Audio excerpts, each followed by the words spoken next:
chapitre 27, verset 26, jusqu'à 54.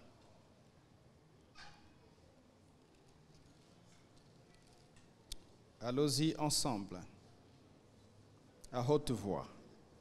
Alors Pilate leur relâcha Barabbas, après avoir fait battre de verre Jésus et le livra pour être crucifié. Les soldats du gouverneur conduisirent Jésus dans le prétoire et ils assemblèrent autour de lui toute la cohorte. Ils lui ôtèrent ses vêtements et le couvrirent d'un manteau écarlate. Ils tressèrent une couronne d'épines qui posèrent sur sa tête et lui mirent un roseau dans la main droite, puis s'agenouillant devant lui, il le raillait en disant « Salut, roi des Juifs !»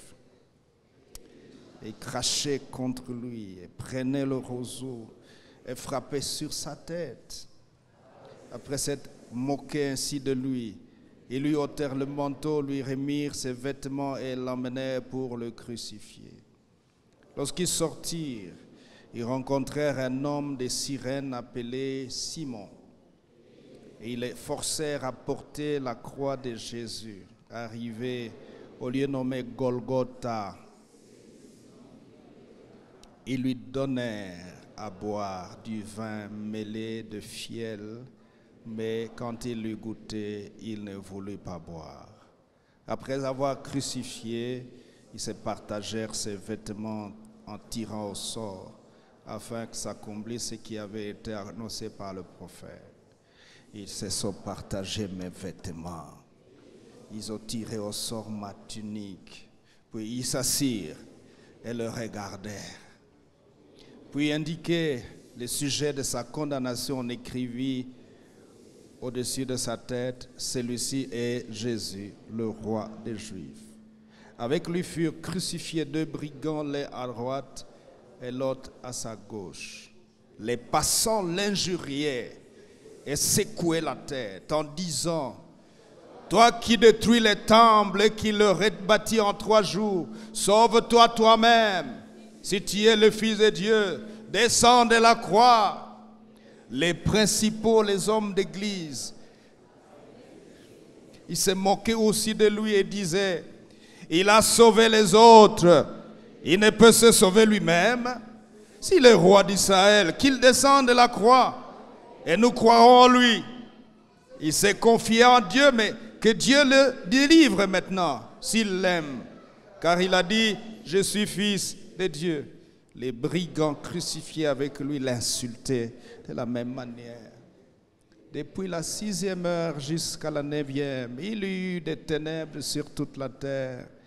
Et vers la 9e heure, Jésus s'écria d'une voix forte, « Eli, Eli, lama sabachthani » c'est-à-dire, mon Dieu, pourquoi m'as-tu abandonné?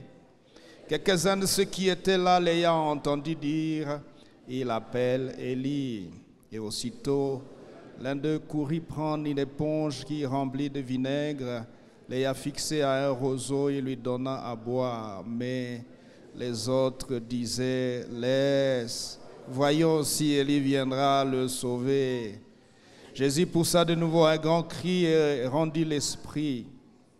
Et voici, le voile du temple se déchira en deux, depuis le haut jusqu'en bas. La terre trembla, les rochers se fendirent et les sépulcres s'ouvrirent et les plusieurs corps des saints qui étaient morts ressuscitèrent, étant sortis des sépulcres après la résurrection de Jésus. Ils entrèrent dans la ville sainte, apparurent à un grand nombre de personnes, les centeniers et ceux qui étaient avec lui pour garder Jésus, ayant vu le tremblement de terre.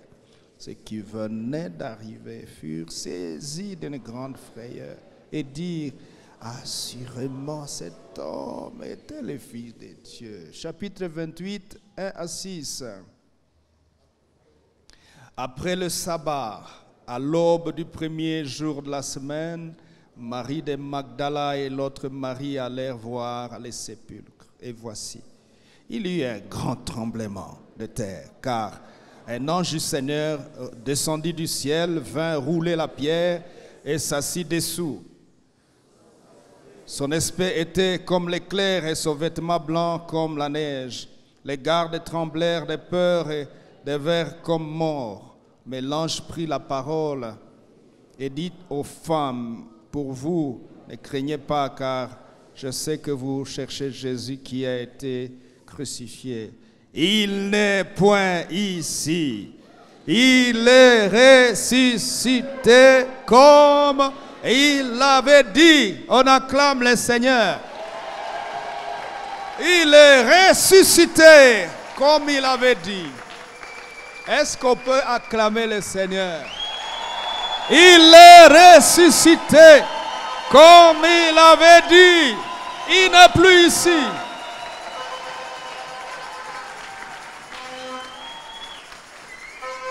Asseyons-nous devant le Seigneur.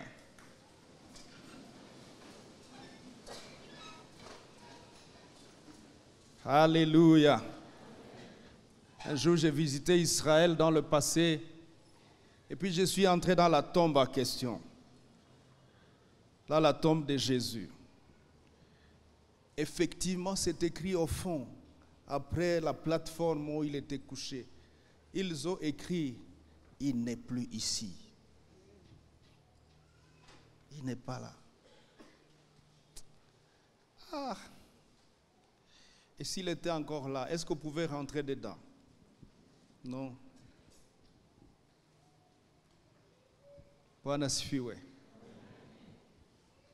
Il n'est plus ici, il est ressuscité.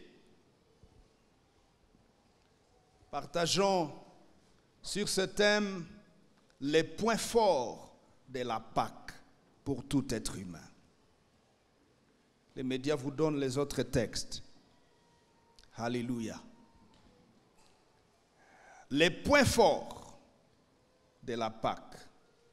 On va en partager sur 3 points forts de la Pâque. Mais avant cela, je voudrais juste vous donner une lumière sur Pâque, la Pâque, tel que nous le lisons dans Exode chapitre 12, verset 1 à 14, verset 21, verset 50, verset 31.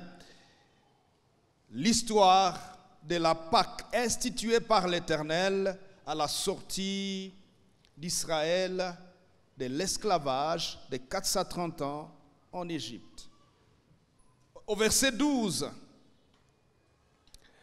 il est écrit, cette nuit-là, je passerai dans le pays d'Égypte et je frapperai tous les premiers-nés du pays d'Égypte, depuis les hommes jusqu'aux animaux, et j'exercerai, j'aime ça, j'exercerai des jugements au pluriel contre tous les dieux de l'Égypte. Je suis l'Éternel. Le sang vous servira de signe pour les maisons où vous serez. Je verrai le sang et je passerai par-dessus vous. Il n'y aura point de plaie qui vous détruise quand je passerai le pays d'Égypte. Je frapperai le pays d'Égypte. Vous conserverez le souvenir de ce jour et vous le célébrerez par une fête en l'honneur de l'Éternel. Vous le célébrerez comme une loi perpétuelle pour vos descendants. Verset 31, dans la même nuit, Pharaon appela Moïse et Aaron et leur dit, levez-vous, sortez du milieu de nous, vous et les enfants d'Israël. Allez, servez l'Éternel comme vous l'avez dit. Ah.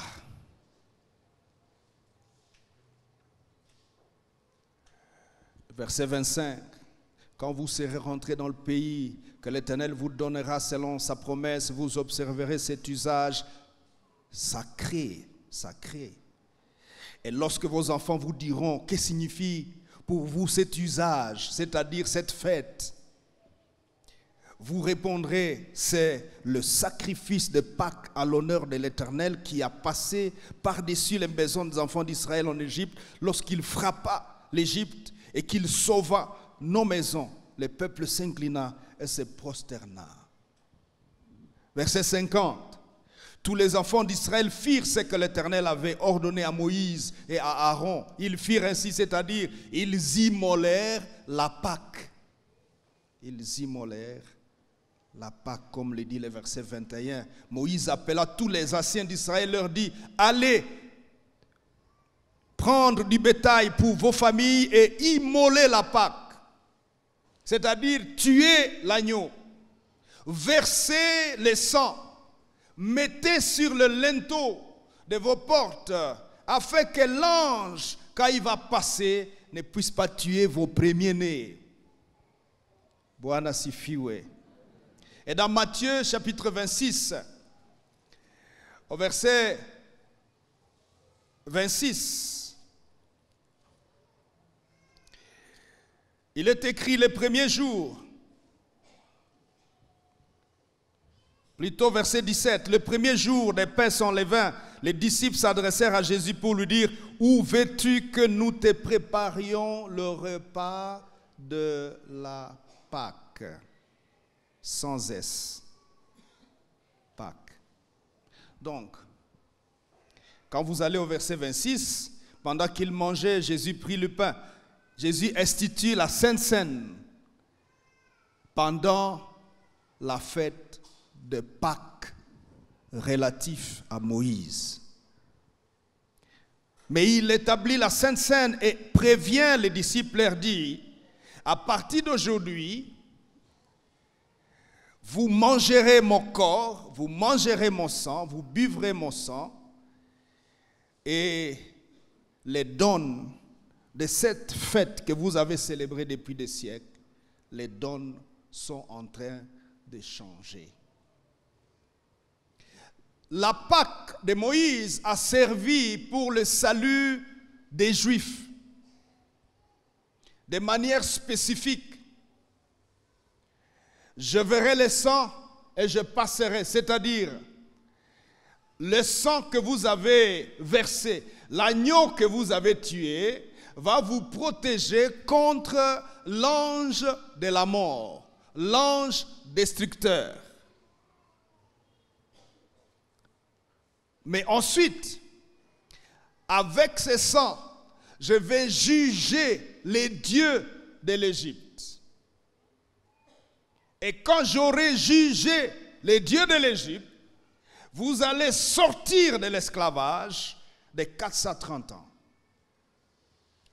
Vous allez traverser, vous allez quitter cette zone de malheur, cette zone. Savez-vous que l'esclave n'a droit à rien? L'esclave. La loi sur les esclaves prévoit que l'esclave n'a droit à rien. Maintenant, il faut quitter cette zone d'esclavage. Il faut quitter ces statuts d'esclaves et entrer dans les statuts des hommes libres. Des hommes libres.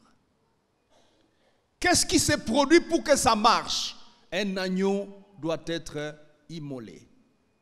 Le sang doit couler et vous sortirez. Et Dieu dit, il faut commémorer cela dans toutes vos générations comme une loi perpétuelle. Maintenant, regardez.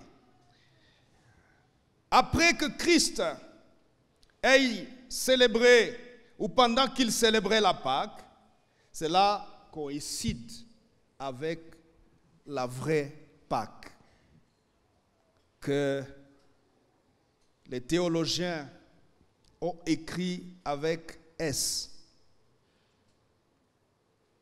Nous leur réservons les raisons pour lesquelles ils ont ajouté S. Mais avec le même article, la Pâques, avec S. Ce n'est pas les Pâques. Ce n'est pas Pâques au pluriel, c'est Pâques pour Jésus, avec S, mais la Pâque, avec S. Cette Pâque ici, c'est cet événement prophétique historique par laquelle nous expérimentons 2 ou 3 choses. La première, c'est que nous commémorons la passion du Christ et la résurrection de Christ. Deuxièmement, c'est un événement de délivrance de l'humanité entière. Il ne s'agit plus de délivrance des Juifs, délivrance de tous les humains, de tous les humains, toute l'humanité, hommes et femmes, sur tous les globes et dans toutes les générations. Jésus, il livre son corps comme un agneau. L'apôtre Jean dit dans Jean 1, 29, « Voici l'agneau de Dieu qui ôte les péchés du monde. » D'où ces péchés ont commencé dans les jardins d'Éden. Et Dieu a livré une promesse dans Genèse 3, 15. « Ta postérité écrasera la tête du serpent. » C'est-à-dire ta postérité va apporter la solution par rapport au serpent qui vous a trompé. Mais en même temps, dans cet événement de Pâques, il y a une autre lecture. C'est que Dieu libère son jugement pour le péché de l'homme sur son Fils. Ésaïe chapitre 53, verset 5. Le châtiment qui nous donne la paix est tombé sur lui. Qui a organisé le châtiment? Le Père. Ce n'est pas Satan. Le Père lance le châtiment qu'il devait lancer sur nous les humains. C'est nous qui méritions le châtiment. Tout ce que nous venions de lire ici, triste, tous ces moqueries, tous ces meurtrissures, malheureux pour Jésus, en fait, c'était nous les destinataires de ces châtiments du Père. Mais Dieu va faire une redirection sur son propre Fils, conscient que l'homme ne sera pas capable de supporter les châtiments de son propre péché. Acclame le Seigneur pour cette grâce. On a raison quand on chante. Quelle grâce, il m'a donné son Fils. Quelle grâce, c'était par grâce. Quelle grâce, il m'a donné son Fils. Quelle grâce, il est monté au ciel. Quelle grâce, il est mort sur la croix. Quelle grâce, il a été châtié. Quelle grâce, quelle grâce, quelle grâce. C'est moi qui t'ai destiné au châtiment. La crise dans le cœur de Dieu fut qu'il faut châtier celui qui a péché, mais en même temps, Dieu se rend compte que celui qui a péché n'est pas capable de supporter le coup. Et il cherche quelqu'un d'autre à frapper. Et il se frappe lui-même. Il se frappe à lui-même. Il prend son Fils unique et il le frappe. Pour que nous ne soyons plus frappés. Dites à ton voisin, si tu crois, tu ne seras plus frappé. Hautapigwa tena. Hautapigwa. Et donc voilà le mystère des deux concepts. Pâques, expérience historique de Moïse, la sortie d'Israël en Égypte, et Pâques, expérience du 1er siècle où Christ vient et il paye pour nous. Maintenant, quels sont les points forts de la Pâque? La deuxième Pâque. Quels sont les points forts? Je vais partager sur 3 points forts. Le premier, c'est le sacrifice de Christ. Le prix payé par le Fils Jésus-Christ, qui pouvait payer ce prix? C'est fort. Lorsque nous proclamons la Pâque, nous célébrons la Pâque, nous nous rappelons des sacrifices suprêmes du Fils. Il paye pour l'humanité, non plus pour juste les Juifs. Il ne paye pas un agneau ou il ne paye pas une vache. Il paye par lui-même. Il se rend lui-même l'offrande. Il paye à qui? Il paye à son Père. Il verse son sang. Il accepte le châtiment. Il accepte le coup. Ésaïe chapitre 53, versets 3 à 10. Je glane quelques extraits là-dedans. Homme de douleur, habitué à la souffrance. Ce sont nos souffrances qu'il a portées, nos douleurs qui s'est chargé. Il a été frappé de Dieu et humilié. Frappé de Dieu? Mais Dieu, tu frappes ton fils? Oui. Blessé pour nos péchés, brisé pour nos iniquités. Le châtiment qui nous donne la paix est tombé sur lui.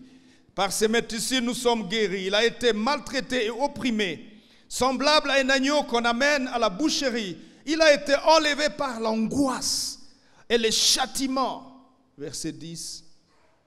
Il a plu à l'Éternel de le briser par la souffrance.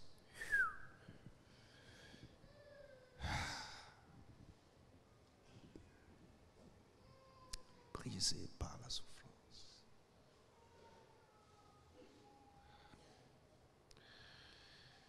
Et dans Hébreux 9, 22, il est écrit: presque tout, d'après la loi, est purifié avec le sang. Et sans effusion de sang, il n'y a pas de pardon. Il n'y a pas de pardon.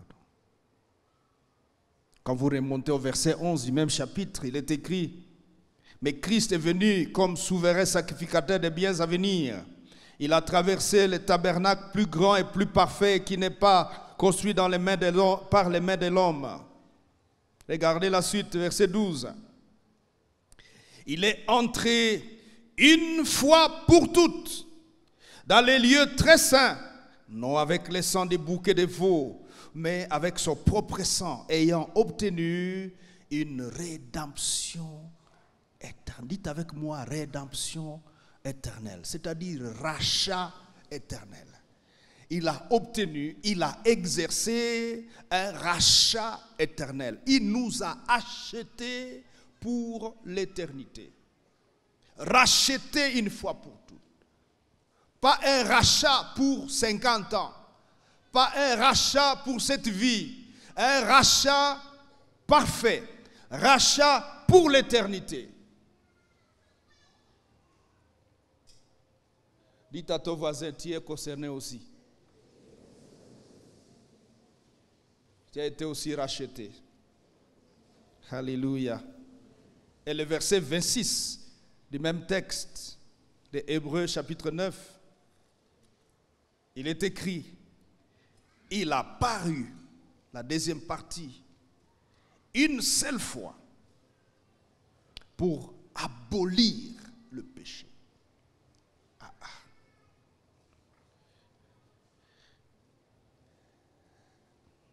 Mémorisons ça nous-mêmes. Mémorisons ça. Verset 26b. Il a paru une seule fois pour abolir le péché. Tu peux le dire avec moi. Il a paru une seule fois pour abolir le péché. Dites avec moi, abolir le péché. Dites avec moi, il a aboli le péché. Et si le péché était aboli, tu n'as plus raison de pécher. Acclame le Seigneur. Le péché a été aboli. Acclame bien Dieu. Il a aboli le péché. Il a aboli le péché. C'est pourquoi Paul dit dans Romains 8,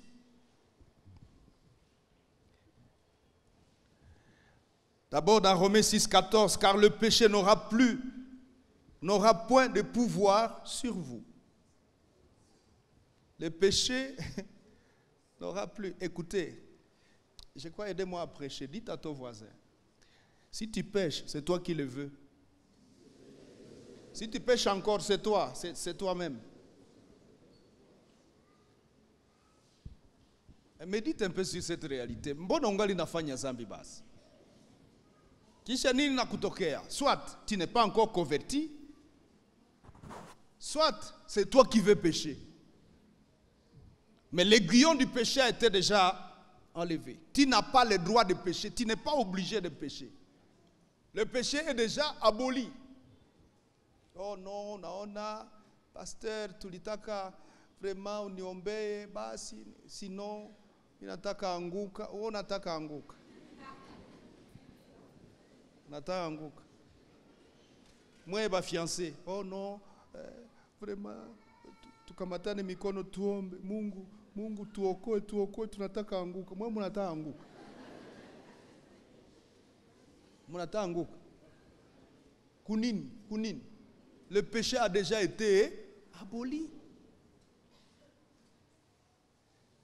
Oh, j'étais vraiment tentation ziko mingi masiku. Tentation za mingi, za nini? Le péché, disons cela encore. Hébreux chapitre 9 verset 26, et il a aboli le péché. Une fois pour tout, il a aboli le péché. Il a aboli. Toi qui es encore dans le péché, c'est toi qui veux pécher. C'est pourquoi ton châtiment sera dur. Imaginez, la solution est déjà là, et puis toi tu t'amuses avec. Hein? Et puis tu viens, pardonne-moi Seigneur, pardonne-moi Seigneur. Pardonne quoi? J'avais déjà aboli le péché. Tu es allé chercher ça toi-même.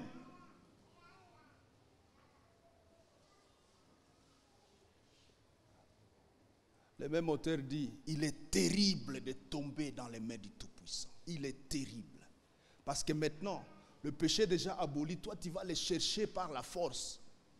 J'imagine que même le péché, quand on va venir devant Dieu et que tu accuses le péché ici, le péché va dire, ouais, uliniona, si tulisha kuwa aboli.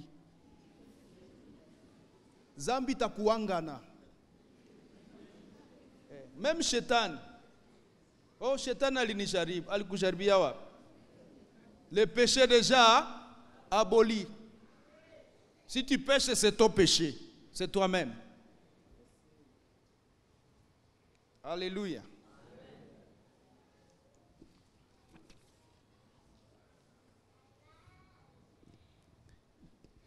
Et Christ dit à Jean, dans l'île de Patmos, dans Apocalypse chapitre 12, verset 11, ils l'ont vaincu à cause du sang de l'agneau et à cause de la parole de leur témoignage. Ils l'ont vaincu parce que le sacrifice a produit le sang.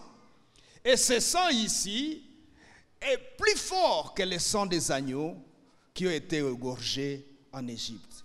Ce sang, c'est un sang sélectionné. C'est un sang originel. C'est pour ça qu'on appelle Jésus le deuxième Adam. Il est venu sans le sang d'Adam. En Jésus, il n'y avait pas le sang d'Adam. Vous savez ça? Le jour où Dieu a soufflé dans les narines d'Adam le souffle de vie, c'est ce souffle de vie qui a mis le sang dans le corps d'Adam. Quand Jésus est venu dans le sein maternel, dans le sein de Marie, sans passer par Joseph, il est donc venu avec le sang de là en haut. C'est ce sang qui va couler à la croix. C'est un sang pur, parfait. Nous n'avons pas été sanctifiés, purifiés, justifiés par le sang des boucs, le sang des agneaux et des taureaux. Nous avons été purifiés, sanctifiés par le sang qui est venu de là en haut. Ce sang est efficace pour abolir le péché. Ce sang est efficace pour nous guérir. Ce sang est efficace pour nous délivrer. Ce sang est efficace pour changer notre destinée. Ce sang est efficace pour nous sortir du malheur. Ce sang est efficace et suffisant. Ce sang a été efficace à l'origine, au commencement, avec Adam, pour faire de Adam ce que Adam est. Et nous sommes devenus la suite de Adam. Vous voyez ce sang-là? C'est ce sang en Adam qui circule en toi. Le sang là, de Adam. Jusqu'aujourd'hui, le sang de Adam n'a pas été périmé parce que ce sang est venu du ciel. Malheureusement, ce sang a été taché du péché de la chute d'Adam et d'Ève. C'est pour ça que dans ces sangs-là, dans notre corps, maladie entre, toutes ces choses, ces phénomènes entrent, etc. Mais le sang de Jésus n'a pas connu de chute. C'est un sang pur, sans tache. C'est un sang parfait. C'est pour cela qu'il a le pouvoir de sauver parfaitement tout être humain qui s'approche du Père par lui. Parce qu'il a le sang parfait. Il a le sang puissant et capable. Et il dit, ils l'ont vaincu à cause du sang de l'agneau, pas de l'agneau de l'Égypte. Du sang de l'agneau, Jésus. Lui-même, Jésus, agneau, et lui-même, souverain sacrificateur. Il livre son sang. Et il monte lui-même avec son sang auprès du Père. Il dit à Marie, ne me touche pas, parce que je vais d'abord aller voir mon Père, mais il ajoute, et votre Père. Pourquoi il dit ça? Parce qu'on va voir cela tout à l'heure. Alléluia. Le point fort de la Pâque. Nous avons dit, c'est quoi? Premièrement, les sacrifices. Et de ces sacrifices, nous voyons le sang. Deuxième élément que nous voyons dans ces sacrifices, la mission, le prix accompli et achevé. Jean chapitre 19, verset 30. Quand Jésus prit le vinaigre et dit, tout est accompli. Aide-moi à dire au voisin, mon frère, en fait, Jésus a déjà dit que tout est accompli. Dis-lui sérieusement que, en fait, mon frère, Jésus a dit que c'est déjà fait. C'est déjà fait. C'est accompli. Et il va plus loin dans Jean chapitre 17, verset 4. Il dit, je t'ai glorifié sur la terre. J'ai achevé l'œuvre que tu m'as donnée à faire. Je t'ai glorifié sur la terre. J'ai fait quoi? J'ai achevé l'œuvre. Et qu'est-ce que consistait cette œuvre? Les saluts de Eston, les saluts de Rosette, les saluts de toi et moi. Jésus dit, j'ai achevé. C'est pour cela, quand nous commémorons la Pâque, nous commémorons le achevé. Très fort. Point fort. C'est achevé. Tout est accompli. Il n'y a plus à ajouter. Tout ce qui reste, c'est que nous, on entre dedans. Que nous, on vienne bénéficier. Nous sommes des bénéficiaires de l'œuvre de la Pâque. Tout ce qui nous attend, c'est entre et bénéficie. Alléluia. Alléluia.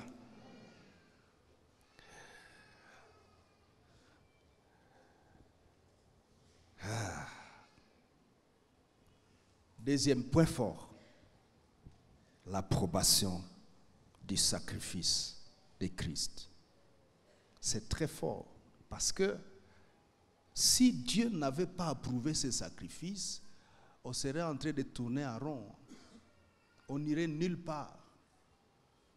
Si Dieu n'avait pas approuvé le sacrifice de Christ, Christ ne serait pas sorti de la tombe. S'il ne l'avait pas approuvé, ça ne nous aurait pas enlevé le péché.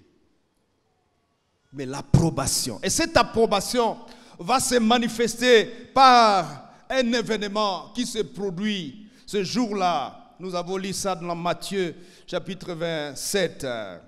Il est écrit, le voile se déchira de haut en bas.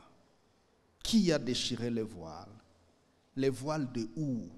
Les voiles du lieu très saint. Le voile de la chambre de Dieu. Désormais, je viens d'ouvrir la route. Venez dans ma chambre. Venez dans la chambre des solutions. La chambre où le souverain sacrificateur entrait pour revenir annuellement une fois l'année avec les solutions de tous les peuples. Maintenant, les individus entrent eux-mêmes. Nous tous, nous entrons déjà. Alléluia. Le voile fut déchiré de haut en bas. Comme pour dire, mon fils bien-aimé, en qui j'ai mis toute mon affection, j'approuve l'œuvre que tu viens d'accomplir. J'approuve. J'approuve.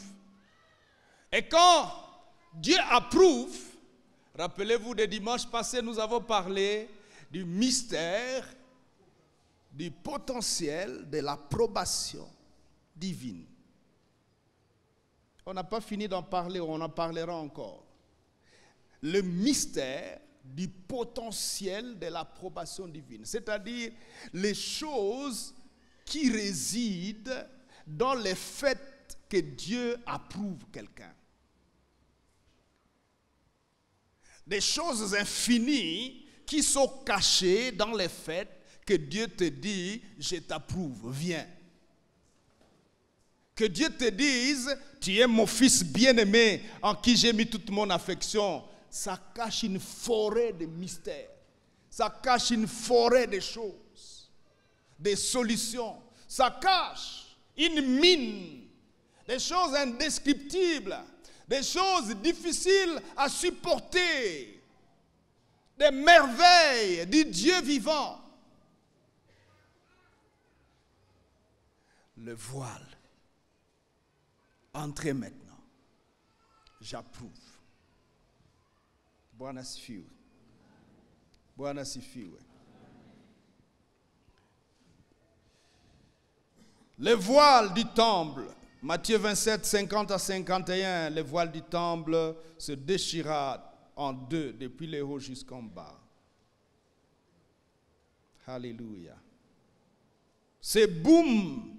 Lorsque le voile s'est déchiré, quand Christ vient de rendre l'âme, nous avons lu, il y eut des tremblements de terre, les rochers s'effondrèrent, les sépulcres s'ouvrirent, plusieurs corps de saints ressuscitèrent. Et les centeniers et ces soldats qui gardaient l'événement, ils s'écrient, assurément, cet homme était fils de Dieu.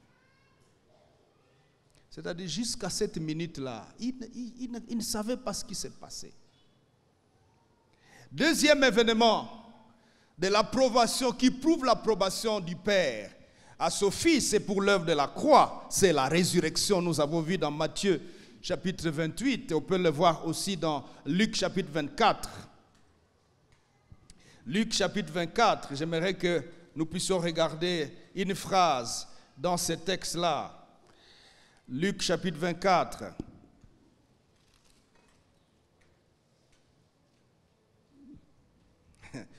Aïe. Regardez avec moi. Le premier jour de la semaine, elle se rendit au sépulcre de grand matin, portant les aromates qu'elles avaient préparés. Elles trouvèrent que la pierre avait été roulée de devant le sépulcre et étant entrées, elles ne trouvèrent pas le corps du Seigneur Jésus. Comme elles ne savaient que penser de cela, voici, deux hommes leur apparurent en habits resplendissants. Saisies de frayeur, elles baissèrent le visage contre terre. Mais ils leur dirent, pourquoi cherchez-vous parmi les morts? Aïe, celui qui est vivant. Mbona muko natafuta mwenye ko hai mweye? Munakuya fanya nini hapa? Si iko hai, muko natafuta munalialia, mbona munateseka? Il est vivant celui que vous cherchez. Pourquoi cherchez-vous parmi les morts celui qui est vivant? Il est ressuscité. Il est ressuscité. Alors, dans Romains 8, 11, il est écrit, si l'esprit de celui qui ressuscita Christ d'entre les morts. Il y a quelqu'un qui a ressuscité Christ d'entre les morts. L'esprit de Dieu a ressuscité Christ d'entre les morts. Si cela est vrai, et si cet esprit-là habite en vous, celui qui ressuscita Christ d'entre les morts rendra aussi la vie à vos corps mortels par l'esprit qui habite en vous. Il rendra aussi la vie. Il n'est pas ici. Il est ressuscité. Il est ressuscité. Il n'est pas ici. Il n'est plus là. Par le voile qui s'ouvre, par la résurrection, Dieu approuve les sacrifices de Christ. Que consistent ces sacrifices? Le salut de l'humanité, la guérison des hommes. Il est écrit, il s'est fait pauvre afin de nous enrichir. Ce salut-là consiste à te sortir de la pauvreté et de te faire entrer dans une vie épanouie. Et toute la gamme des merveilles et des contenus de la résurrection. Troisième point fort, c'est ce qui se passa dans le domaine, dans le monde spirituel, lorsque Christ était en train d'offrir son corps. J'appelle cela la célébration. Toute la création a célébré. Toute la création. Apocalypse chapitre 5. Levez-vous avec moi, nous lisons cela. Apocalypse chapitre 5.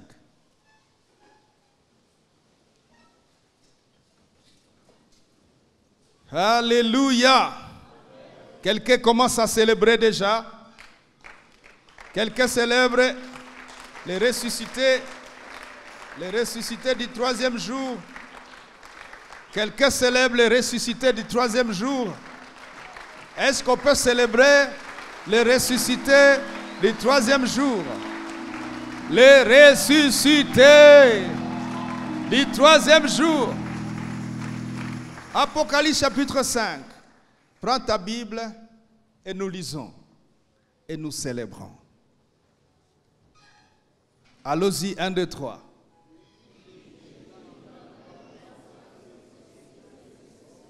Un livre est écrit en dedans et en dehors, scellé de 7 sceaux. Et je vis un ange puissant qui criait d'une voix forte, qui est digne d'ouvrir le livre et d'en rompre les sceaux. Et personne dans le ciel, ni sur la terre, ni sous la terre, n'a pu ouvrir le livre, ni le regarder. J'ai pleuré beaucoup, tu as raison, Jean, de ce que personne ne fut trouvé digne d'ouvrir le livre, ni de le regarder. Et l'un des vieillards me dit 2 points. Ne pleure point, voici les lions de la tribu de Juda, les rejetons de David, a vaincu pour ouvrir le livre et ses 7 sceaux. Et j'ai vu au milieu du trône et des 4 êtres vivants et au milieu des vieillards, un agneau qui était là comme immolé. Il avait 7 cornes et 7 yeux, qui sont les 7 esprits de Dieu envoyés par toute la terre. Il vint. Il prit le livre de la main droite de celui qui était assis sur le trône. Et quand il eut pris le livre, alléluia, les 4 êtres vivants, les 24 vieillards, se prosternèrent devant l'agneau, tenant chacun une harpe et des coupes d'or remplies de parfums, qui sont les prières des saints. Arrêtez-vous un peu là. Les 4 êtres vivants, les 24 vieillards, se prosternèrent. Ils offrent le parfum. Mais dans le parfum contient les prières des saints. Les 4 êtres vivants, les 24 vieillards, ils sont déjà là à côté de Dieu. Nous sommes encore sur la terre. Mais ça ne se limitait pas à ces êtres qui sont autour du trône. Regardez la suite, continuons la lecture.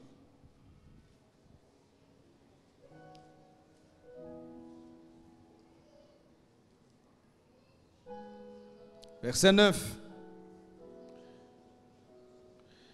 Et il chanta un cantique nouveau en disant: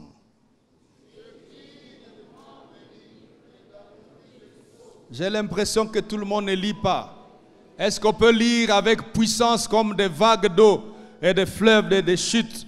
Lisons de tout cœur parce que c'est important. Verset 9. Il chantait un cantique nouveau en disant: tu es digne de prendre les livres, d'en ouvrir les sceaux, car tu as été immolé et tu as racheté pour Dieu par ton sang des hommes de toutes tribus, de toutes langues, de tout peuple, de toute nation. Tu as fait d'eux un royaume et des sacrificateurs pour notre Dieu. Ils régneront sur la terre. Je regardais et j'entendis la voix de beaucoup d'anges autour du trône et des êtres vivants et des vieillards. Et leur nombre était de myriades et myriades, des milliers et des milliers. Ils disaient d'une voix forte, 2 points: l'agneau qui a été immolé est digne de recevoir la puissance, la richesse, la sagesse, la force, l'honneur, la gloire et la louange. Maintenant le clou. Muzumali, c'est le verset suivant. Regardez le verset suivant. Allons-y ensemble. Et toutes les créatures qui sont dans le ciel, sur la terre, sous la terre, sur la mer, et tous ceux qui s'y trouvent, je les entendis qui disaient: à celui qui est assis sur le trône et à l'agneau soit la louange, l'honneur, la gloire, la puissance.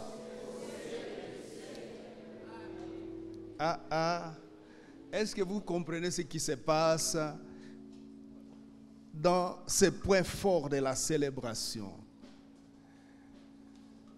Ça signifie ceci: Christ prend les livres, il monte à la croix, il accomplit tout ce que nous venons de dire. Pendant qu'il le fait, toute la création célèbre. Toute la création. Et tout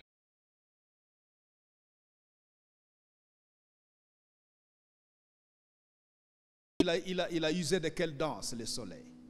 Le soleil. Et Jupiter et Vénus. Vous vous rappelez de ces choses-là? Et puis la lune, en tournant autour de la terre, il dansait comment ce jour-là? Et puis le lac Kivu. Et Nyiragongo. Et Mogoma. Toutes les créatures. Toutes les créatures. Les étoiles. Toutes les créatures. Et tous ceux qui s'y trouvent. Je les entendis qui célébraient Dieu et disaient: à l'agneau qui est assis sur le trône soit la louange, l'honneur, la gloire. Quand on sera au ciel, on va leur poser la question: ce matin, je ne sais pas comment tu veux célébrer. C'est une fête. Nous voulons faire 2 choses. On célèbre pendant quelques 2-3 minutes.